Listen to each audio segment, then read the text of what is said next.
Going the distance with local sports. This is the X Sports Network.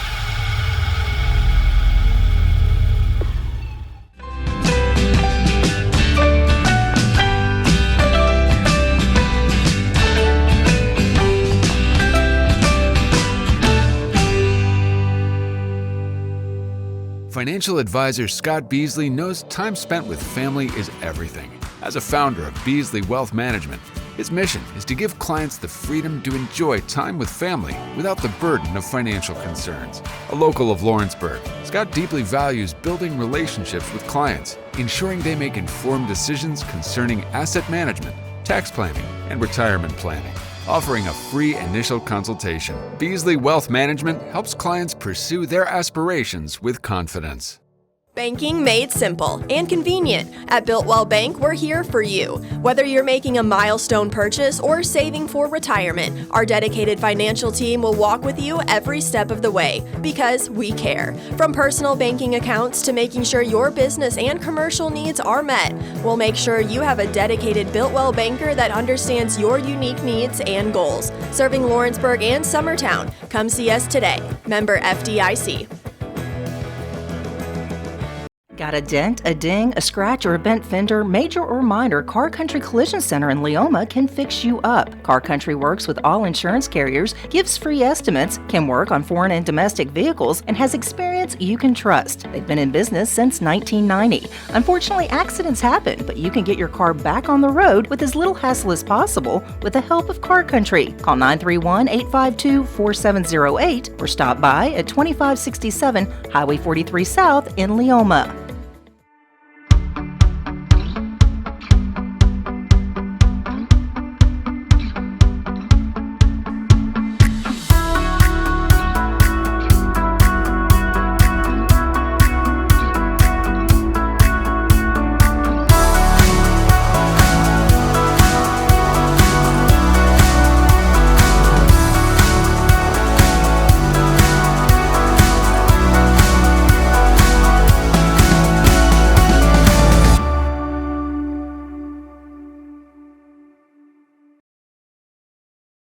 At C&B Linen, fast, friendly, and reliable service is our promise to you because you're not just a customer, you're family.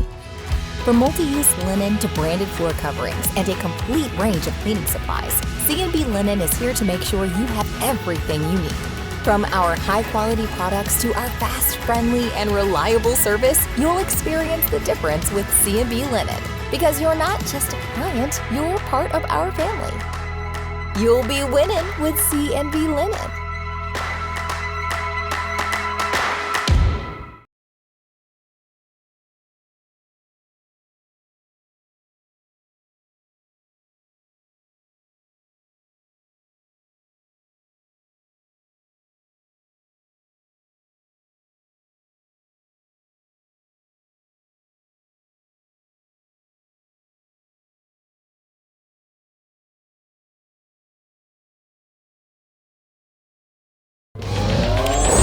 Going the distance with local sports.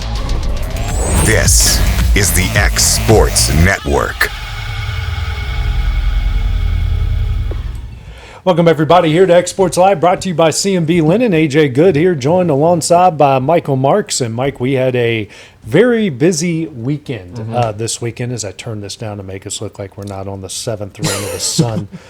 There we go. I look like a human again. I know, not as I'm like, dude, I've been in the sun a lot. That's what I do not. I would say. like I feel this. a little dark. I mean, I know I still have a very fair skin complexion, but whew. Okay, I'll bump it up a little bit, but like, we at least want to look like humans out here. Maybe this will make it look better. No, this is the great, here we go. There we go. It's a great preparation I do rolling in 10 minutes before we record this thing. But, Mike, busy weekend for all of us. Softball, baseball, a lot going on, even though it's kind of that time of year where there's not as much going on as, unfortunately, teams get eliminated. But it at least kept us somewhat busy. Yeah, I mean, we had a lot going on. We had baseball was getting into the region tournament. We had softball wrapping up some district tournaments. And I was even at a middle school state sectional game this Saturday. So we had a ton of stuff to cover. Where did you go? Mount Juliet.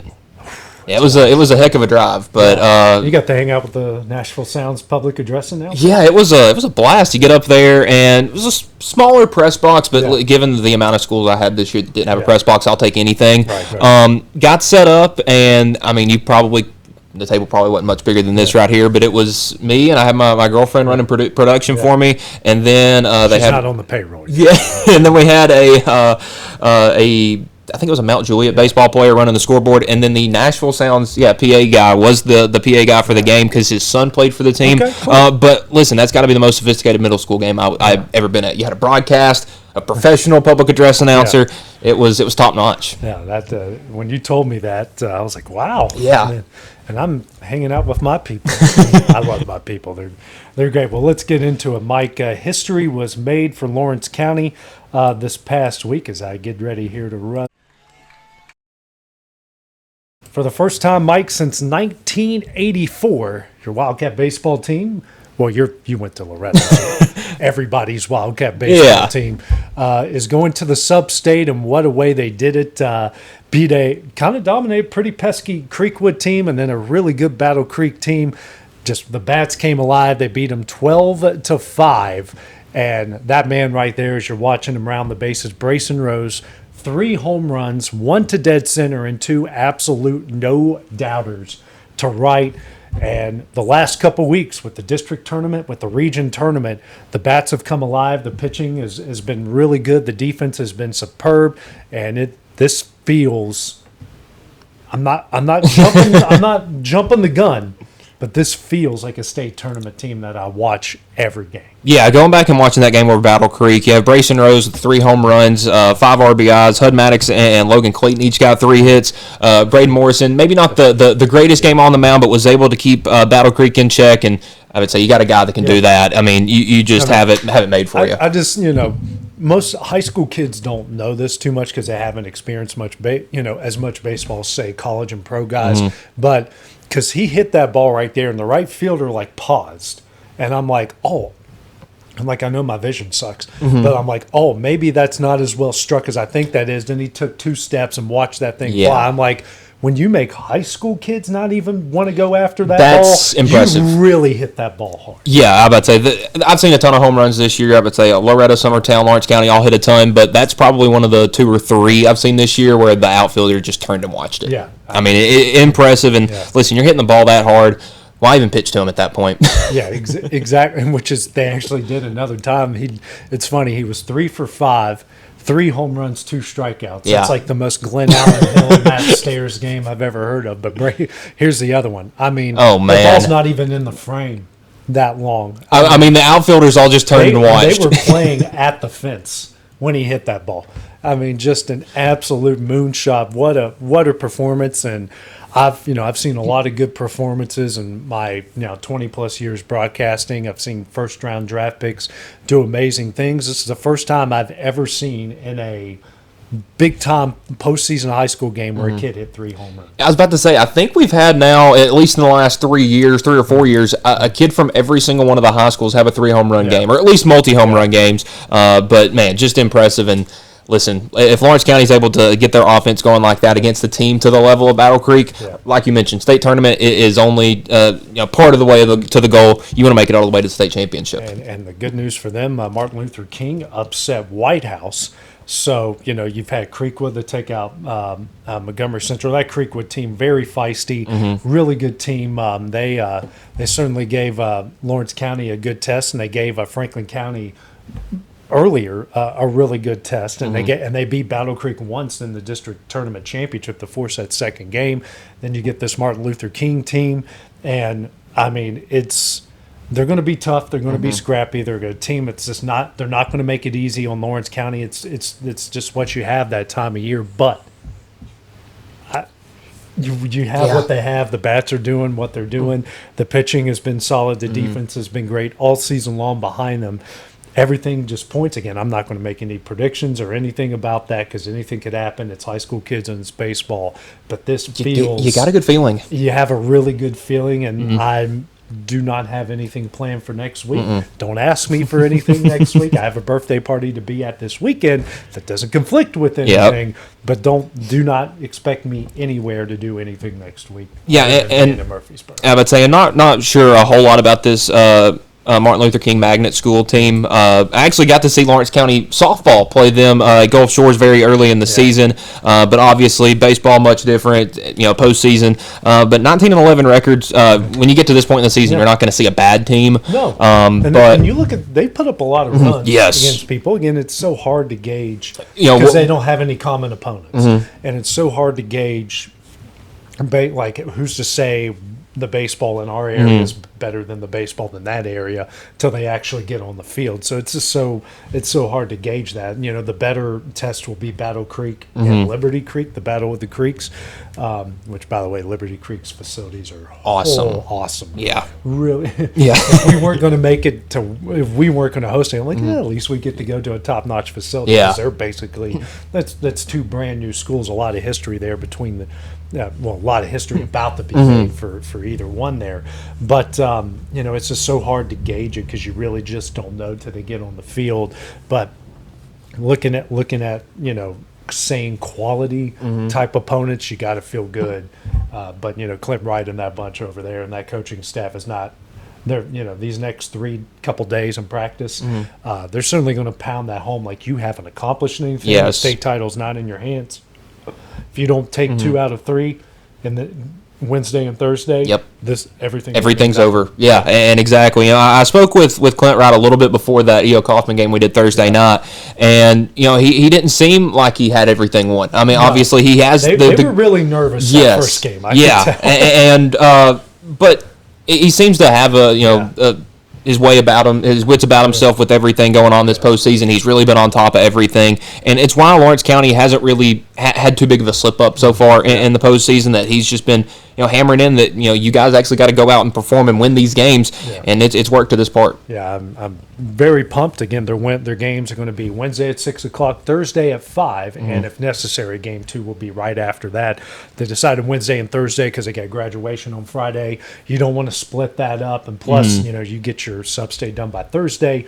You save your arms for next week in the state tournament. Exactly. This is always my favorite time is seeing when the schools that elect to play the sub-state games, because sometimes you got 2 on Wednesday, maybe 1 on Thursday. I've had some push back to a Saturday before, so it's really curious. We've called a lot on Saturdays, for sure. But Mike, and quick mention, good season for Summertown. Unfortunately, ran into a good Riverside team twice. They did pick up a good win against Lewis County, but got off to a good start Friday night, just couldn't sustain it, and was right there with Riverside the whole way in that second game, that consolation game to get him into the sub-state. But good season for them, nothing to hang your hat on. You hate it for a case in Blackwood who got injured and couldn't play this weekend, and a lot of those other seniors who had some good years there at Summertown. Yeah, I would say similar to Loretto, lost a huge group of seniors, but they played well in the tournament. I mean, you even go back to that second game on Saturday against Riverside. Aiden Perez and Foster Paley, each with solo home runs, but Riverside, they got the bats going early on Jackson Bennett, who settled in,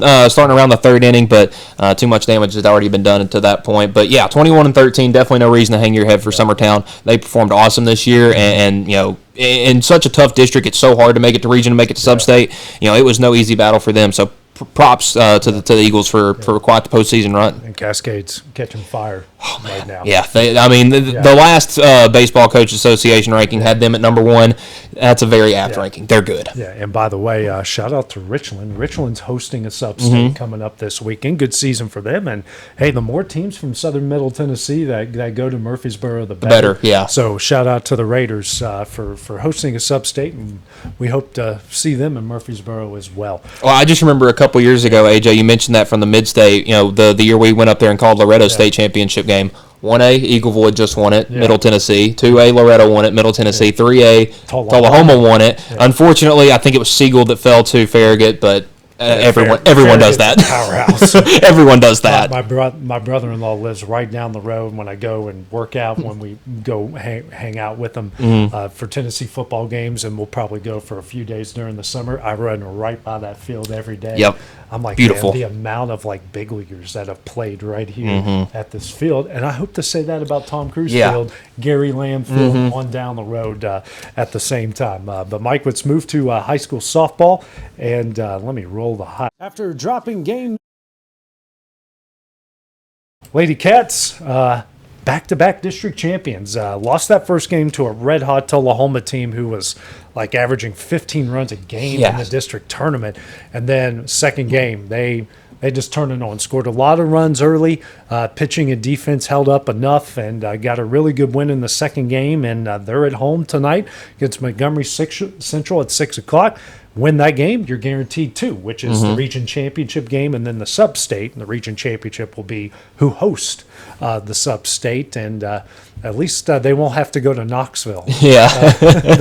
This time, like, again, whoever drew up these regions and sub-states, there's some struggles. I mean, there's a I don't want to get political, but they're really good at drawing up jacked up districts. Yeah, it almost does feel like they're like almost gerrymandered to a bit. It really does. But yeah, man, the bats started hot and stayed hot for Lawrence County in that game. Scored in 6 of the 7 innings. Tevi Statham, Brinley Gillum, and Annie Lloyd and Carly Van Pelt each with multiple hits. But you had 11 hits, 8 walks, 4 hit by pitches. You get that many on base, bound to get a lot of them around, and then.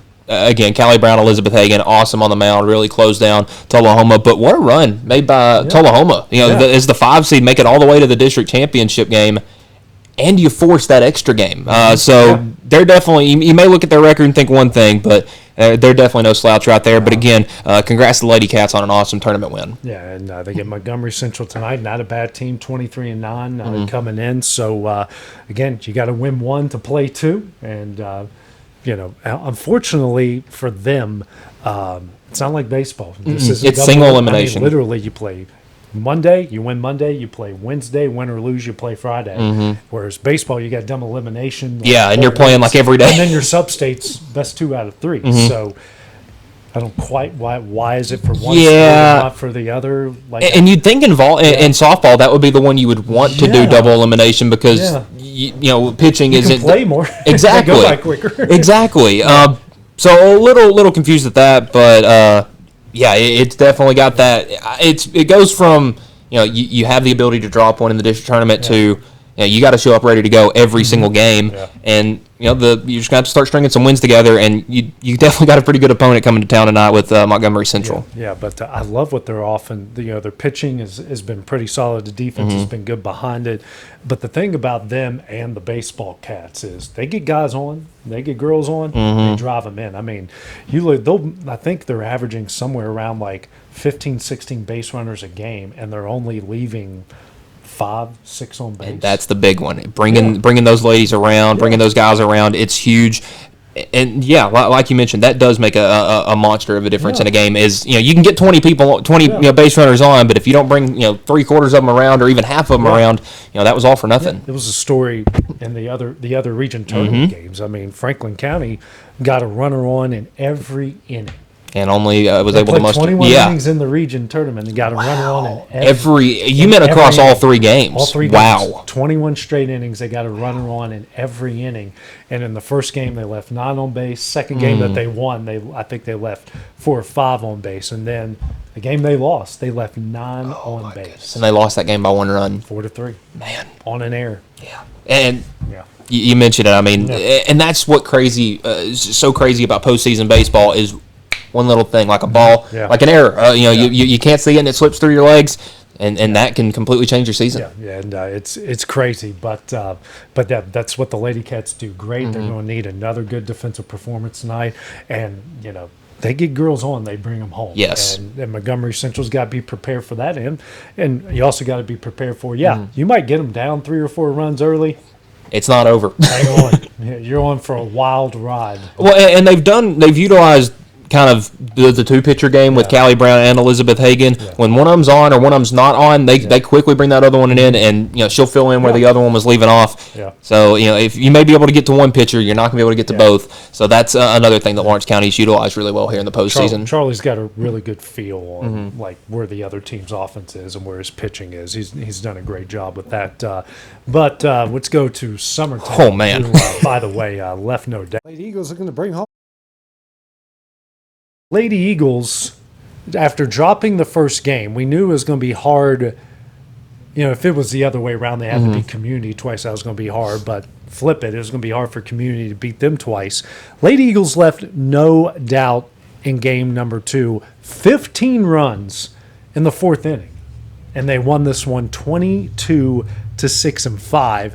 I don't know if Community gave up 22 runs in all of district play, let alone giving up 22 runs in one game. Insane. It's unreal. I think it was Kevin had sent us the text in our work group chat. It's like, I'm still here. Well, it goes, it's 22-1. I thought it was backwards. I thought Community had the. I'd read the text backwards, and I clicked on the game. I'm like, oh my goodness. I was following on Game Changer. I go, this cannot be right, but it was. Yeah, I mean, it was one of those that looked almost like a typo, and that's not discrediting Summertown or trying to give too much credit to Community.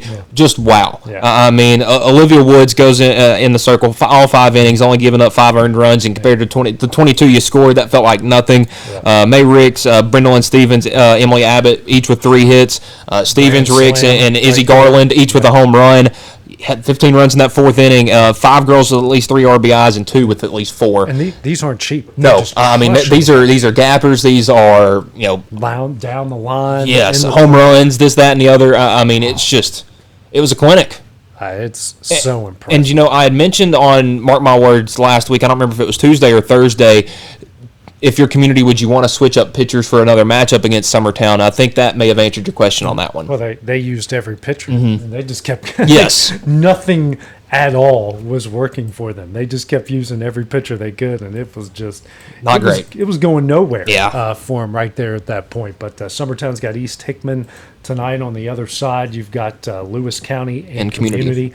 The winners will face each other on Wednesday, which I believe if Summertown wins, they will host. Yes, because they are the higher seed now. They are the higher seed, and if they win that one, they'll host. And on the in the other region, region tournaments, you got Camden, Harpeth, Stewart County, and Huntington. Teams we're all used to. We've seen them before. It's unlike Lawrence County, where it's it kind of switches up every year. Yeah. Yeah, which on Lawrence County side, it's like Liberty Creek and. Yes, I would say I just had that one pulled up. It for Lawrence County on the. Well, I think that is baseball. I had the wrong thing up. Got Liberty Creek, Coomfog, MLK, and Springfield. So, but then again, you got win tonight to move on. So Creekwood and Tullahoma is the other team there in the region. Again, you got to win tonight. Put yourself in that position, which I think if they win tonight, they would have to go to Creekwood. I believe so. On Wednesday. So, and if you make it to sub-state, well, I'm going to be calling your game because we got graduation. Yes. I'll handle it. Hopefully it's at home. So and funny enough, that MLK team is also in the region tournament on the softball side of things. That was a team that Lawrence County played earlier in the season, so you got to be feeling pretty good maybe if things work out and you run into the Royals both in baseball and softball. Yeah, a lot of craziness going down. Well, Mike, we're going to take a short break here on Exports Live. We'll come back. We'll talk some Tennessee baseball, Tennessee softball in the NCAA tournament. We'll break down that bracket a little bit, and another Braves legend passes away, and plus we'll look at the NBA and the NHL playoffs when we return here on Exports Live, brought to you by C&B Linen. For the best meal? Yeah. For the best meal from south of the border, head to Cocina Real and Puente Grande for lunch and dinner. With a wide array of mouth-watering entrees, there's something for everyone on the menu. And you can't forget the cheese dip. They'll treat you like family, and you'll never leave hungry. Make Cocina Real Mexican Restaurant and Puente Grande Mexican Restaurant your choice for authentic cuisine, located in Lawrenceburg, Tennessee.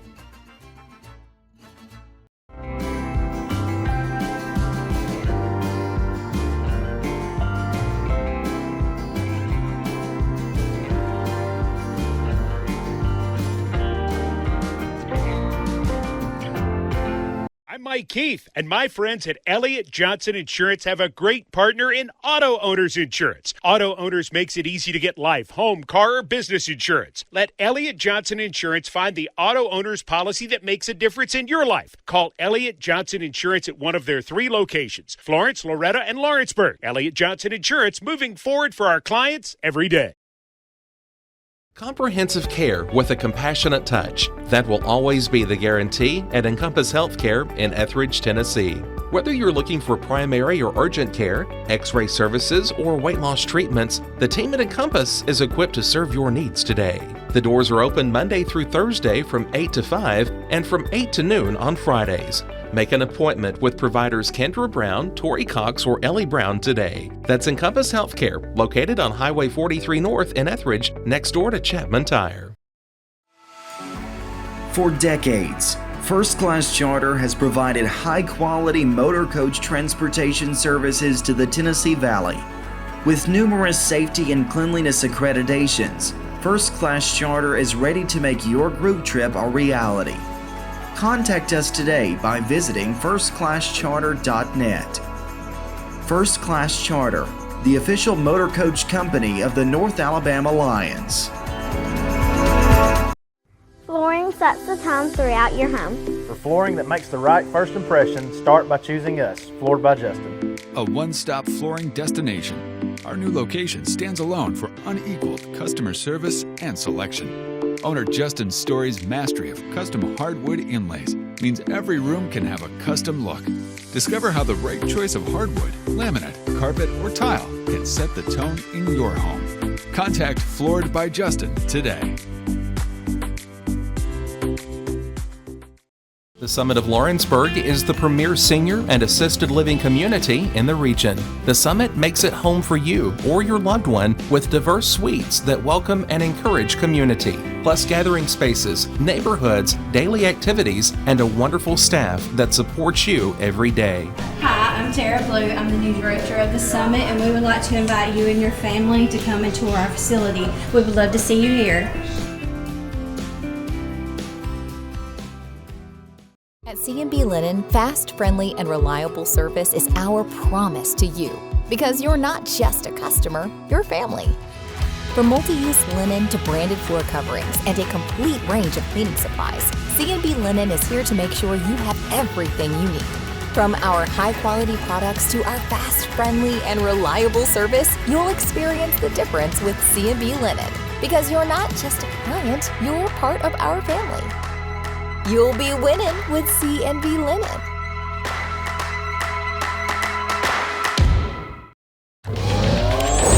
Going the distance with local sports. This is the X Sports Network. And welcome back to X Sports Live, brought to you by C&B Linen. AJ Good here with Michael Marks. Michael, after we're still staying local, a little bit local here, the Tennessee Vols. What a good taking 2 out of 3 from Texas and home, and just even more cementing their NCAA tournament status. Still not in the top 25. I think they're going to have to string together a ton of wins, maybe even a sweep of Oklahoma on the road to put themselves in a good position to maybe host. But I think right now at this point they're pretty fair and set in the NCAA tournament. Yeah, it's going to have to be total destruction. Everything collapse, fall apart if you don't want to make the NCAA tournament. But man, they showed up ready to play this weekend, and you would expect it kind of the way that they really struggled against Kentucky the weekend before. It kind of seems like this Tennessee team is good one weekend, bad the next, good the next. So if they can start to string a couple good weekends together, and again with Texas and Oklahoma in your last 2 weekends, you would love to see that. But man, the bats really showed up this weekend, and they gave Texas everything they could handle. And you even go back to that Sunday game, Tennessee started a guy that had thrown an inning and a third all season. Their Saturday guy, or I believe he was supposed to be the Sunday starter, had some arm soreness on Saturday. They scratched him from the lineup card, went with a bullpen game with guys that hadn't thrown a lot of innings against Texas and fell 13-6. But that was a huge win. Texas is a very good team, and honestly, if that was the only series you had watched to Texas this year, you may not think they're very good, and that was just props to the way Tennessee was able to keep them in check, and it was a lot of long balls, it was a lot of small ball. Tennessee just really did everything that they could excellently, and man, just what a huge weekend. Yeah, it was, and hey, you needed a win like that after that tough series at Kentucky, and anytime you take 2 out of 3 from any team like that, you're doing something right. So, props to them for going out there and handling their business. And I every week I do this. I see the SEC standings, and I just think of those 5 games that you lost against LSU and Vanderbilt. Yeah. What it could look like if you hadn't lost those. Yeah. Tennessee right now would be 18-9 in the conference, and would be good for second right now. Yeah. So you got to take care of the games you can win. And things looking not so good for Vandy and LSU as Vandy dropped a series to Missouri over the weekend. LSU dropped a series to Georgia. And it looks like both of them are not going to make the NCAA tournament. And Vandy's got the longest active streak, I think, at 19 years straight making a regional. It's like them, East Carolina, and Dallas Baptist. Yes, Dallas Baptist is another team that's up there, double-digit, that's probably not going to make it this year unless they are able to make it through their conference tournament. That's unreal. Yeah, we're starting to see it's a shifting tide in how college baseball is now. Yeah, and I'm still trying to work out that shift because there are some teams like LSU you would think should be good. They're still got their coach. They brought in a great transfer portal class, but it just hadn't worked this year. Yeah. I'm not exactly sure what that transition is, but obviously there's a lot of talks of moving the major league draft down to 10 rounds, shrinking the minor leagues. Hey, college baseball could just be getting a huge influx of talent that they wouldn't have been getting otherwise, and I think it's great for the game. I think it is awesome when when in the SEC, this fear of LSU, who could be 14th or 15th in the conference, they went on the road to Georgia this last weekend, and it was not a gimme. Yeah. All 3 of those games were hard fought, and I think it's more fun for the sport when top to bottom there is just so much parity. Shrinking the minor leagues, they've already done it as much as you think they can. Yeah, I don't think that would be a good idea if they do that. Especially you eliminated rookie ball and you basically split your low A teams in half. I don't think that would be a good idea by Major League Baseball to do that. Probably not, but I know they're just trying to make everything so much more. I don't know exactly what the word I'm looking for here, but trying to make everything a lot more uniform and a lot more, I guess, exclusive could be the word. Yeah. And while I agree, I think that would be a terrible move by Major League Baseball. As a college baseball fan, I'm all for it. Yeah. I think that you're going to get some really talented guys that start staying instead of going to the draft, and that could bring teams like Vanderbilt and LSU and even some Dallas Baptist, those teams that bring in so many top 100 recruits every year that never even sniff campus. Maybe get a couple of them to stay now. Yep, or that might just spread the talent around to everybody else. It could be, and that's another thing we've seen with the NIL is talent is everywhere. A couple years ago, the Vandy's in baseball, the Dukes in basketball, the Georgias in football, they'd have 2 teams ready to go of everything. Now, a lot of those second teamers are going elsewhere because they want to play and make some money. Yep, absolutely. Well, some good news for Tennessee softball. They will be hosting. They got the 7th National C. They will be hosting for the 21st consecutive season. So they will play North Kentucky at Northern Kentucky. Mm-hmm. I'm from that area. I should know this. Northern Kentucky. They will play 5:30 on Friday, and then Virginia and Indiana, which I know Indiana's coach really well. Good, congratulations, Shonda, for making it again.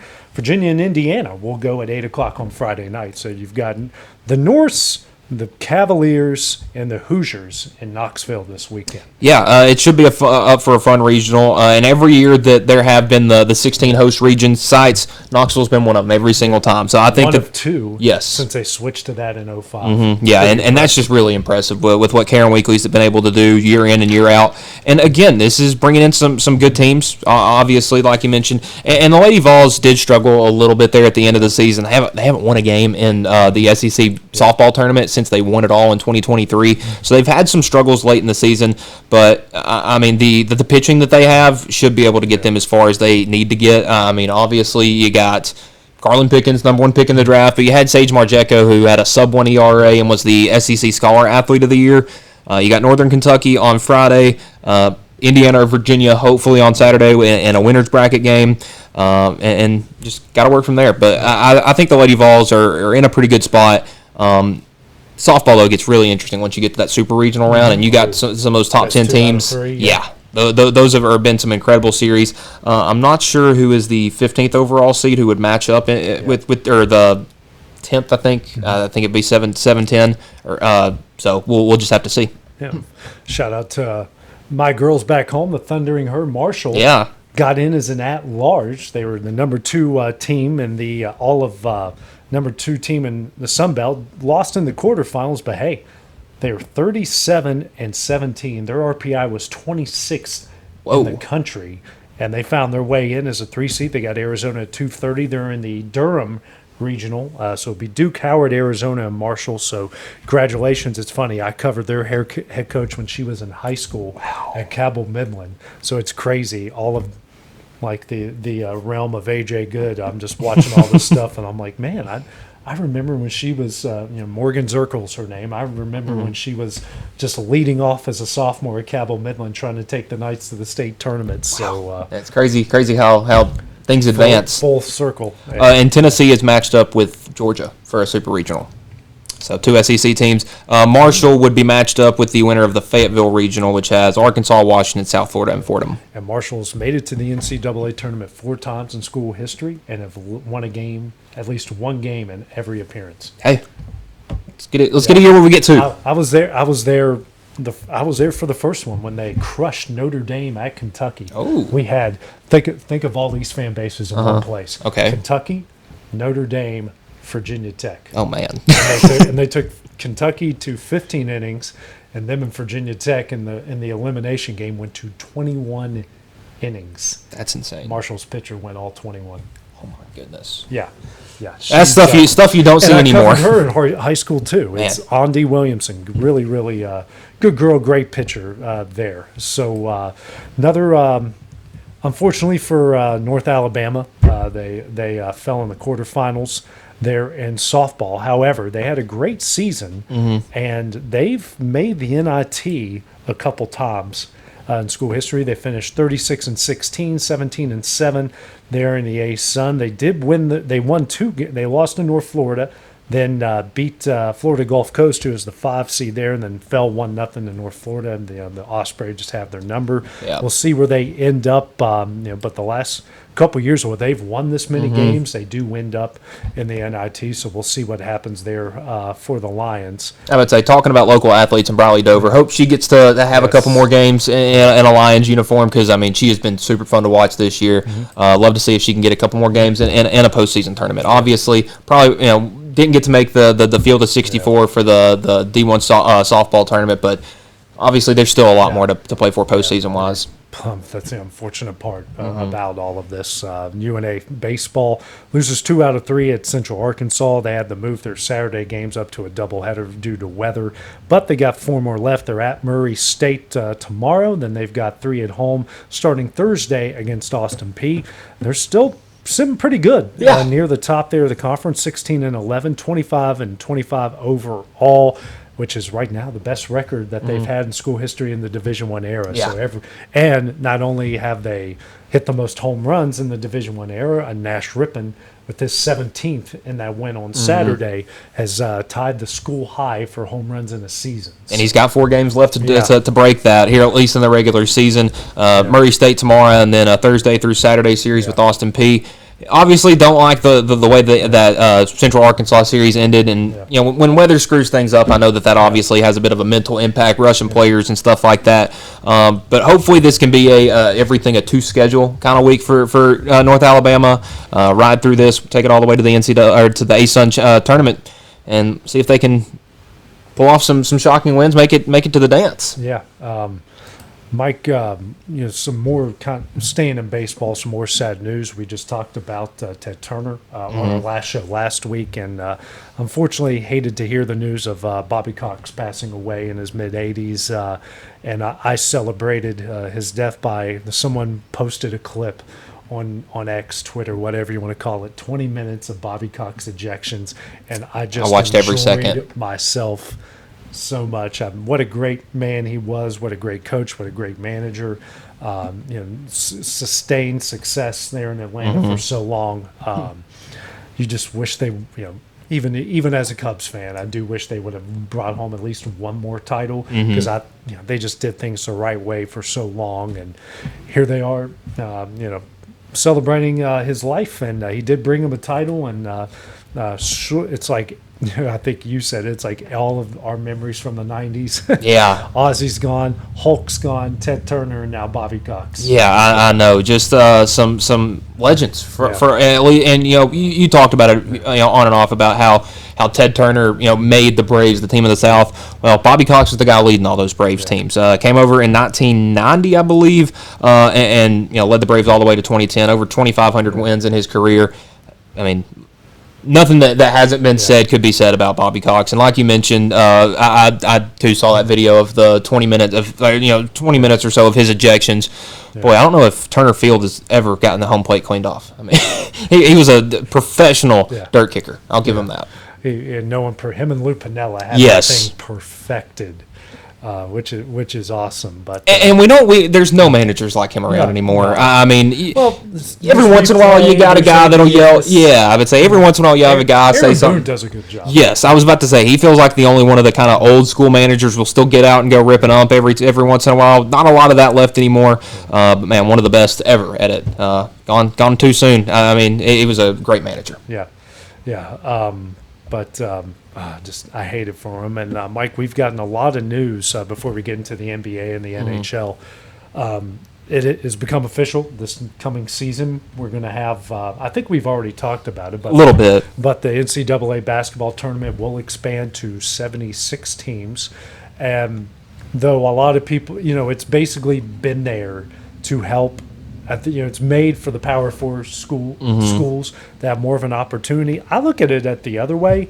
I think it's going to go opposite a little bit, where the Sun Belts and the Mountain West and then this new Pac-12 and those, the Conference USAs or maybe the American are going to get more schools in because of this, rather than the SEC or the Big 12 getting more schools in. Yeah, and I hope you're right. That's one thing that I've been worried about. I saw an article, I don't remember, maybe it was Yahoo Sports released the other day, talking with some active coaches right now about their thoughts of it, and a lot of them were against it. The way John Calipari referred to it is, I hope it helps some of the mid-major teams. Because that's what makes college basketball. Yeah. I compared it to the NBA expanding their tournament with the play-in game, their postseason tournament with the play-in game, and how, sure, we love March Madness, and we would love 1,000 March Madness games, but we like watching those play-in games. One, it's either our team playing in it, or two, it's kind of a fun brand of basketball. Yeah. Nobody wants to watch two bad teams play, however many games it is, those playing games across Dayton and wherever they put the rest of them. Because I mentioned those teams that would have been in, a 20-13 Stanford, an 18-14 Indiana, an 18-15 Cincinnati, teams that probably would have gone in, lost that play-in game, and then gone home. And then the kind of a byproduct of that, what's going to happen to the NIT? Because pretty much every single team that was going to be a host, they're not playing in it to begin with. Yeah, it's and all the CBI. I don't know. There's another there's a CBC and a CBI. There's the Summit or whatever the one West Virginia won over there in Vegas that nobody attended. Yeah.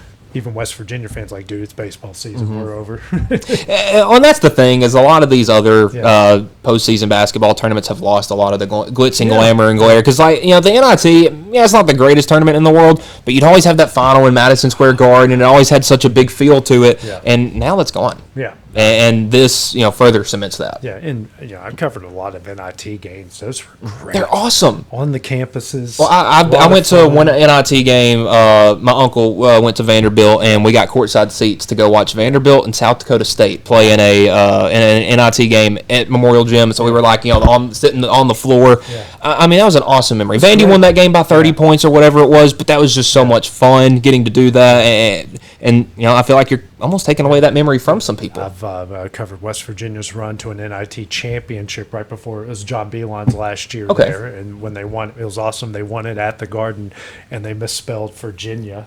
Oh, I've seen this, yeah. And man, those things sold like hotcakes back home with the misspelling. Yeah. It was great. And then I got to cover Marshall in an NIT. They lost at MTSU. made that long drive during our state basketball high school tournaments over there for that. And then Virginia Tech won a couple games when I was covering them in the NIT. And those were just as intense as any conference game or anything. It was a lot of fun. And then, Mike, we're hearing the American Football Coaches Association is proposing a 24-team college football playoff expansion, not necessarily for this year, for maybe a couple years down the road. Yeah, 2028, I think, or somewhere around there. From what I'm reading, that would eliminate conference championship games. They would have to move Army and Navy up to Thanksgiving weekend. That would change some things as far as the transfer portal will go. Then we might not get as many bye weeks, and they might have to contract the season from 12 to 11 games. There's a lot because they, if they go to a 2014 format, it would end January 25th, which you're basically going in the conference championship weekend into the NFL. So if you're going to move it up and maybe do it the first week of January, you might be starting mid-August if you still want the 2 bye week, however that works out. I was always a big proponent of moving the 4-team playoff to 8. I thought 12 was a bit too much, so I think 24 is way too much. Because AJ, you and I'm not just trying to call you old or anything, but you've watched a lot more college football than me. No, it's too much. Every year there are give or take, let's say 6 teams that realistically can win the national championship. Why do we need a 24-team playoff to tell us that? Yeah, I'm okay with 12, but I'm at the point now. I'm like 12. 16 is probably as far as I would go. That's as far as I want it to go. Because my point is, if you're doing just go to 16 and make everyone play the same amount of games and reward like those top 4 teams. You get a home game. You get to pack your stadium. Yes. That's revenue going into your pockets. Let them have that. If you're going to do 12. Might as well go to 16. Because honestly, give 4 more teams an opportunity to you're going to go get your butt kicked, but hey, at least you can say, hey, that coach is going to get that bonus, and he's going to, hey, I've made the playoff. Get that CFP money. Yeah, everyone's going to be happy. Well, you'd be looking at a school like Tennessee would probably have 4 or 5 straight playoff appearances at this point. But does that change much? Not really. I mean, you look every year, and I do this after every season, and I look and I'll watch the national championship, and 9 times out of 10, this year was a little different, but I can say, okay, I could see that team winning it from week 1 with like the Michigan and the Ohio States and the stuff, and Alabama, Georgia's, teams like that. We're taking away conference championship weekend, which I'm here for it some parts, there for it in others. I'm not a big fan of moving Army Navy. I feel like that should be a sacred that is that time slot every year. It should be that. I hate that. But on the contrary, I'll look at it. Bowl games have sucked for the last 4 or 5 years. Maybe a 2014 playoff would give some teams a little more oomph for a bowl game. Or it would feel a lot better. Hey, we're playing in the opening round of the college football playoff versus we're playing in the Music City Bowl. One of those is going to have a lot of people sitting out and not caring as much. The other one of those, you're going to have people getting ready for the biggest game of their lives. So I will say you are going to get probably a lot less sit outs, that, and this, that, and the other. Yeah. Also, forgot to give a shout out. The UT Southern softball team is currently in the NAIA playoffs. They're playing Johnson. Well, that game might be over by this point, but that's where they are right now. But not that I wasn't trying to sidetrack us there, but I just, if you look at the teams that were in that kind of, we're at 12. You go from like 13 to the 24. There's like 4 lost teams. Like could one of them realistically like stand up and do something big? I'm there's no doubt in my mind there's a team that could absolutely do that, right? But and I always go back to the little guys because that's what I've mainly I'll read you 18 through 24 on the last college football playoff poll, and these are teams that are going to that would make the playoff. 9-3 Michigan, 10-3 Virginia, 11-2 Tulane. I'll take that. 9-3 Houston. They would have given someone trouble, but not enough trouble. 9-3 Georgia Tech. That would have been fun. 8-4 Iowa, and gotten killed. And 12-1 James Madison. When James Madison, but like there was Michigan that was like 8-4. You mentioned 8-4 Iowa. There's just, I mean, we're sending pit hawks to the slaughter at that point. Which, okay, if we're going to do that, if we're going to have 24 teams, I think you got 10 conferences, right? 10 conference champions, and then 14 at-larges. Best way to do it. I mean, yeah, you're probably not going to get the 24 best teams in there, but they've already shown every year that they don't care about getting the however many team number the best. They're just putting the most deserving in to whatever their criteria is that said season. And say those smaller conferences like the Conference USAs or the MACs or the Sun Belts, you want a conference championship to determine. If you want a championship game to determine, they're more than welcome to do so. They might have to move their schedule up a little bit, but say one of those teams has to go to a number 1 Georgia. Well, Georgia gets a gate, Georgia gets to pack a bunch of people, and that school gets to say that they made it to the CFP.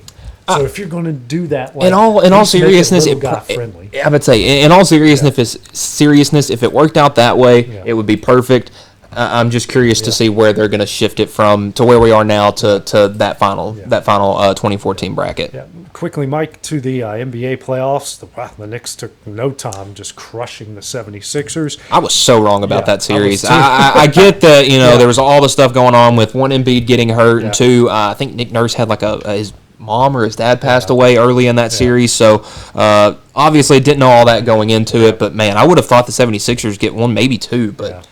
New York looks really good right now. We're rolling Pistons over the Cavs 2-1. Oklahoma City's about to sweep the Lakers. Thank God. This has been the worst playoff series ever. I mean, after every game, it is the number 1 story the next day of how poor the officiating was, and at what point does it end? Yeah. At one point is it? Hopefully tonight. Yeah, hopefully. Especially for the Lakers. Timberwolves Spurs. We knew that was going to be good. They're tied up at 2 right now. And boy, Wemby. You see it throwing that elbow, and he's getting no suspension for it. Because they ain't going to suspend the star, man. Well, that's what I'm saying. I was just talking to one of my buddies earlier today, and I said if that was Jaden McDaniels, or someone, I'm not saying that he's a bad player, but like a role player for one of these two teams, he's suspended 2, maybe 3 games. Yeah. Over to the NHL, the Avalanche up on the Wild. That's our only game, NHL tonight. Golden Knights and the Ducks tied up at 2. I knew that was going to be a good series. The Sabres and Canadiens. Montreal up 2-1. Teams catching fire at the right time, and then Carolina is a team on a mission. Back-to-back sweeps. I thought the Flyers were at least going to get 2 in that series, and Carolina just said, no, we ain't messing around. Yeah, and defensively they were excellent in that series. And, man, I was really surprised that Minnesota was able to come back and get a game. They had really struggled defensively. Getting a 5-1 win, it was definitely big for them. And, this Golden Knights and Ducks series is it's great. It's great. That will wrap it up, Mike, here for Exports Live, brought to you by C&B Linen. We'll be back on Wednesday, which will be Sub-State and Region Tournament. Hopefully all of our teams, baseball's definitely playing, but hopefully all of our softball teams will be back in action. We'll recap Monday. We'll talk about all the previews on Wednesday. So for Michael Marks, I'm AJ Good. We'll see you guys in. Going the distance with local sports. This is the X Sports Network.